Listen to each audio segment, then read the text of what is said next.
What about minor keys and minor chord progressions? Well, it's good you started with the Musiclabs system because I'm going to save you a lot of confusion here. Convert everything you do to major. For the fretboard escalator system and everything I talk about in these lessons, I convert all the chords and intervals to major. Okay, so what do I mean by that, and is that acceptable? Well, first off, yes, it is actually a very common practice. A lot of people will convert a minor chord progression into the major Roman numerals. How do we do that? Well, let's just say converting major to or minor to a major chord progression with the regular circle of fifths, the poster ones, or others, is a royal pain in the butt. But that's why I invented the circle of fifths dial. So when we play songs, those songs have chords, and the order of those chords is what makes the song unique.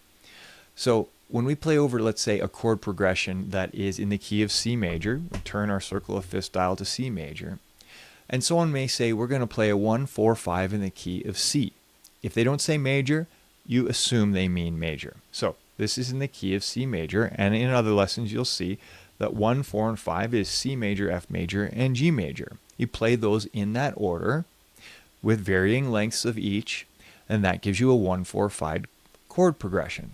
But what happens when someone says, I want to play in the key of C minor? I want a 1, 4, 5 chord progression in the key of C minor. Well, in the case of the circle of fifths dial, it's really easy. We turn the dial until the C goes to the lower Roman numeral 1, which is on the inside. Inside is minor, outside is major. We are now in the key of C minor. But you said, Steve, that all the intervals on the fretboard escalator and in your system all only work with the major intervals. Yes, and that's, again, why I invented the circle of fifths dial.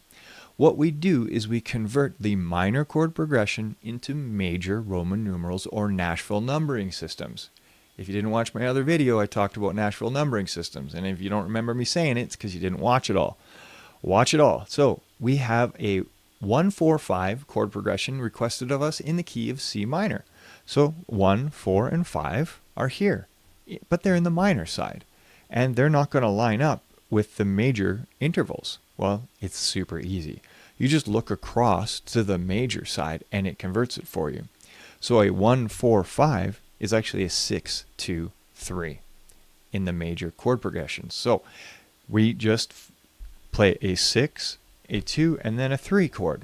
And we know that the 6 is going to be minor, and the 2 is minor, and the 3 is minor because these are all lower Roman numerals, lowercase Roman numerals. It's as simple as that. Now, this may seem a little advanced right now, but just know that converting between minor to major so that you can use major intervals on the fretboard escalator is, number one, super easy to do so long as you have the right tools, and number two, 100% accepted way to learn. Because now you don't have to you'll hear people talk about, well, it's a minor third or it's a flat, no, you don't have to worry about any of that. Everything in major is consistent. Your numbers here, 1, 4, and 5s are always major. 2, 6, and 3 are always minor. Doesn't matter if you're in a major or minor key. You convert it to the major Roman numeral system or major Nasville numbering system or major interval system, and everything is easy peasy after that. So don't worry too much about this. This is just an information for yourself and for anyone who's wondering about minors. We'll get there in the courses, in the classes, and in the videos.